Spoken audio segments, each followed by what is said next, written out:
नहीं मांगोगे, मेरे मिट्टी के घरौंदों पे बरसने वालों, मैं जो गरजूंगा तो पानी भी नहीं मांगोगे। तुझको कितनों का लहू चाहिए अर्ज़े वतन, कितनी आंखों से कलेजा तेरा ठंडा होगा। मैं कल आया तो मीडिया के साथियों ने एयरपोर्ट पे पूछा कि नीतीश जी के बारे में आप क्या कहेंगे। हमने कहा आजकल बिहार में भोजपुरी का एक गाना बहुत बज रहा है कि छन छन बदले तोहरे मिजाज रजऊ। क्या पता फिर उनका मिजाज कब बदल जाए। ऐसी आहट दिल्ली के गलियारों में मिलती भी रहती है, खबरें उड़ती भी रहती हैं। हम उन खबरों का इंतजार करेंगे। आपको धर्म की अफीम सुंघा करके, आपको नफरत की अफीम सुंघा करके, आपके आटा, चावल, दूध, दही, पनीर, छाछ, लस्सी, यहां तक कि कफन तक पर टैक्स लगा दिया है और आपको पता तक नहीं है। उधर अमेरिका से हमारे बेटों को बेड़ी और हथकड़ी लगा करके देश में भेजा जा रहा है और देश के प्रधानमंत्री नमस्ते ट्रंप का नारा लगा रहे हैं। हमारी दिक्कत क्या है कि हम सिर्फ चुनावी टाइम में चुनाव लड़ते हैं। जब टिकट मांगने का मौका आता है तब हम नई सदरी और नया कुर्ता पजामा निकालते हैं। वो अब हमको बांट रहे हैं सर्टिफिकेट गद्दारी का। उनके इरादे खतरनाक हैं क्योंकि पूरा सिस्टम, पूरा तंत्र उनके साथ है, इसलिए बहुत सारी जगहों पर सफल होते हुए भी दिख रहे हैं। इसलिए हमारा आपका दायित्व बहुत बढ़ जाता है। यहां मंच पर सैकड़ों की तादाद में पदाधिकारी और नेता बैठे हैं। मेरा मानना है कि मंच पर मौजूद लोग ही अगर आज से एकजुट होकर के ये सोच लें कि हमें नफरत वाली ताकतों के खिलाफ आज से लड़ाई शुरू करनी है। हमारी दिक्कत क्या है कि हम सिर्फ चुनावी टाइम में चुनाव लड़ते हैं। जब टिकट मांगने का मौका आता है तब हम नई सदरी और नया कुर्ता पजामा निकालते हैं। सही है कि नहीं? चुनाव पूरे 5 साल लड़ना पड़ेगा, नफरत के खिलाफ पूरे 5 साल लड़ना पड़ेगा। वो नफरत को फैलाने के इतने असंख्य हथियार हैं उनके पास।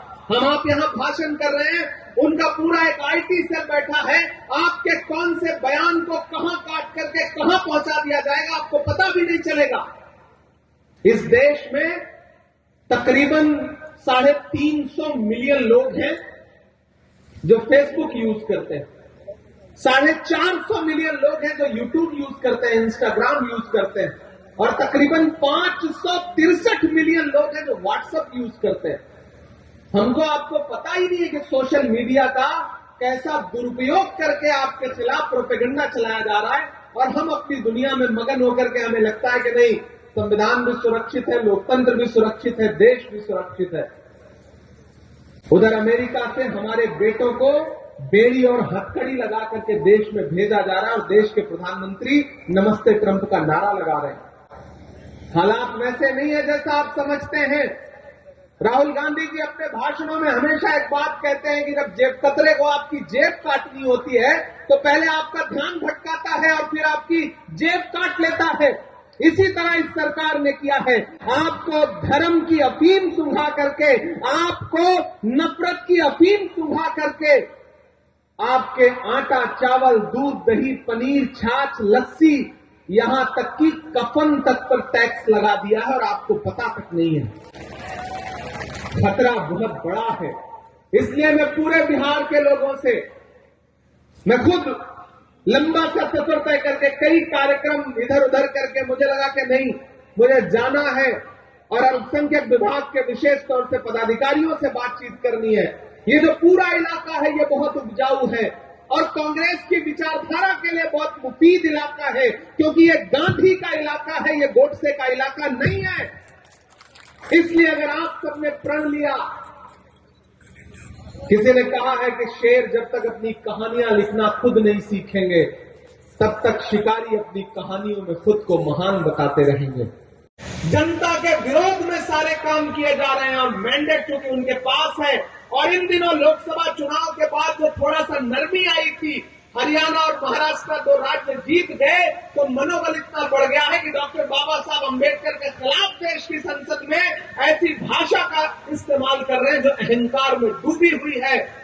इसलिए साथियों, आपसे अनुरोध करता हूं कि इस बड़ी लड़ाई में कांग्रेस पार्टी के साथ खड़े होइए, अखिलेश भाई के साथ मिल करके पूरा अल्पसंख्यक विभाग पूरे प्रदेश में, बिहार में जिस मजबूती के साथ आवश्यकता है उनके कंधे से कंधा मिला करके, कांग्रेस कमेटी के कंधे से कंधा मिला करके पूरे प्रदेश के एक एक जनपद में, एक एक विधानसभा में जाने का काम करेगी। ये मैं आपको आश्वस्त करता हूं, ये मैं आपको भरोसा दिलाता हूं। और चुनाव के दौरान तो हम लोग आएंगे इस चुनाव प्रचार में, लेकिन मैं चाहता हूं कि आज से एक रोड मैप बने। अध्यक्ष जी, आप निर्देशित करें हमारे स्टेट चेयरमैन साहब को, हमारे प्रभारी जी को, और उसके बाद जहां भी आवश्यकता लगती है, मुझे खुशी है कि आपने माइक पर यह बात बताई कि मेरा बिहार से जज्बाती लगाव है। इसमें कोई दो राय नहीं कि बिहार से मुझे एक जज्बाती लगाव है। इसीलिए जब भी मुझे देश की पार्लियामेंट में बोलने का मौका मिलता है तो मैं कोशिश करता हूं कि बिहार के जो भी मुद्दे हैं उनको अपने भाषण में जरूर समेट सकूं और सदन के पटल पर रख सकूं। कुछ बातें हैं, 15 मिनट का समय मिलता है, 10 मिनट का समय मिलता है, जो आप कह देते हैं कि जो छूट जाती है वो मैं कह देता हूं। यही एकजुटता तो हमें आगे ले जाएगी। इसी एकजुटता की तो आवश्यकता है और इसी एकजुटता को अपनाने की जरूरत यहां चंपारण के हमारे लोकल नेताओं को भी है कि आप अपनी दुनिया में मगन बने बैठे रहिए, लेकिन अंततोगत्वा एक वोट से भी अगर सत्ताधारी लोग जीत जा रहे हैं तो हार है। उसी देश की पार्लियामेंट में जो 48 वोट से, सिर्फ 48 वोट से चुनाव जीत के सांसद बन के आया है वो भी बैठता है, और हमारा एक सांसद है जो 10.5 लाख वोट से असम से जीत के आया है वो भी बैठता है। तो जीत है और हार तो हार है। और लोकतंत्र नंबर का खेल है। चुनावी प्रणाली जो है वो नंबर का खेल है, कितने सर, कितने मतदाता, कितने वोट। तो इस गणित में आपको गुणा गणित को बिठाना पड़ेगा। अपना ईगो, अपना जबरदस्ती का जो एक ईगो है उसको किनारे रख करके संगठन कैसे मजबूत हो, इसके लिए हम सारे लोगों को काम करना पड़ेगा। कोई दूध का धुला नहीं है। हम सब में से कोई बहुत राजनीतिक तौर पे कोई बहुत बड़े दिल का हो सकता है, सारे लोग होता है कि नहीं होते, लेकिन जब राजनीतिक नतीजों का दौर आ रहा है तो फिर लोगों को स्पेस दीजिए, लोगों को साथ जोड़िए, एकजुट करके साथ लेकर के चलिए। और पूरे बिहार में मैं उस आहट को महसूस कर रहा हूं अध्यक्ष जी। पटना से उतर करके यहां तक आते हुए, यहां मीडिया के साथी मौजूद हैं, कल शाम से लेकर के अब तक जितना मैंने इनसे बात किया है, मैं ये महसूस कर रहा हूं कि बीपीएससी के जो छात्र हैं, नौजवान, पेपर लीक की शिकायत करने के लिए जब सरकार की चौखट पर गए तो उनके पीठ पर जो लाठियां बरसी हैं उसका जख्म अभी सूखा नहीं है। वो तैयार है इस बात का बदला लेने के लिए। मैं जिस इलाके में खड़ा हूं ये गन्ना किसानों का इलाका है और किस तरह से उनकी फसल को बर्बाद किया जा रहा है, किस तरह से उनको न्याय नहीं दिया जा रहा है। यहाँ का किसान इस बात से नाराज है। कीमत तो बहुत बढ़ गई शहरों में धान की, लेकिन बिना न हो सकी बेटी किसान की। मौका मिला तो लोगों ने कुर्सी के वास्ते, मौका मिला तो लोगों ने कुर्सी के वास्ते तस्वीर ही बिगाड़ दी हिंदुस्तान की। इस देश का किसान और खासतौर से बिहार का किसान आज तक नहीं भूला है कि किस तरह एमएसपी की लीगल गारंटी मांगते हुए 700 जवानों को, किसानों को अपनी शहादत देनी पड़ी। तब सेंटर की सरकार को यह एहसास हुआ कि वो जो कृषि कानून लाए थे वो काले हैं और उनको बदलने के लिए नरेंद्र मोदी जी तैयार हुए। इतनी कुर्बानी तो एक साथ जलियांवाला बाग में अंग्रेजों ने भी नहीं ली थी जितना इस सरकार ने किसानों की कुर्बानी ली है। तुझको कितनों का लहू चाहिए अर्ज़े वतन, कितनी आंखों से कलेजा तेरा ठंडा होगा। ये किसान विरोधी सरकार है, ये नौजवान विरोधी सरकार है। पिछली बार आपको याद होगा जब महागठबंधन की सरकार थी तो किस तरह युवाओं को नौकरी देने का काम किया था बिहार की महागठबंधन की सरकार ने। अगर बिहार का युवा चाहता है कि फिर से नौकरी आपको मिले, किसान चाहता है कि उसके सम्मान की राशि उसे मिले, किसान चाहता है कि उसके कर्जे माफ किए जाएं, तो एक बात याद रखना, अगर इनकी सरकार बनी तो अंबानी और अडानी के कर्जे माफ होंगे। अगर आपकी सरकार बनी तो किसानों के कर्जे माफ होंगे, मजदूरों के कर्जे माफ होंगे, गरीबों के कर्जे माफ होंगे। ये बुनियादी अंतर है भाजपा और कांग्रेस की सोच में, ये बुनियादी अंतर है नरेंद्र मोदी जी और राहुल गांधी जी की सोच में। मैं राहुल गांधी जी के साथ चला हूं 4000 किलोमीटर। मैंने देखा है उनके पैर के छाले, मैंने देखा है उस आदमी की मेहनत। उस आदमी ने बस एक नारा लगाया 4000 किलोमीटर चलते हुए कि नफरत छोड़ो भारत जोड़ो। एक मीडिया के साथी ने मुझसे कहा कि इमरान साहब आपको क्या लगता है भारत जोड़ो यात्रा से देश बदल जाएगा? हमने कहा बिल्कुल बदल जाएगा। जब महात्मा गांधी जी ने अंग्रेजों के खिलाफ भारत छोड़ो आंदोलन शुरू किया था तो उस वक्त भी कोई नहीं मान रहा था कि अंग्रेज देश छोड़कर के अंग्रेजों को जाना पड़ेगा।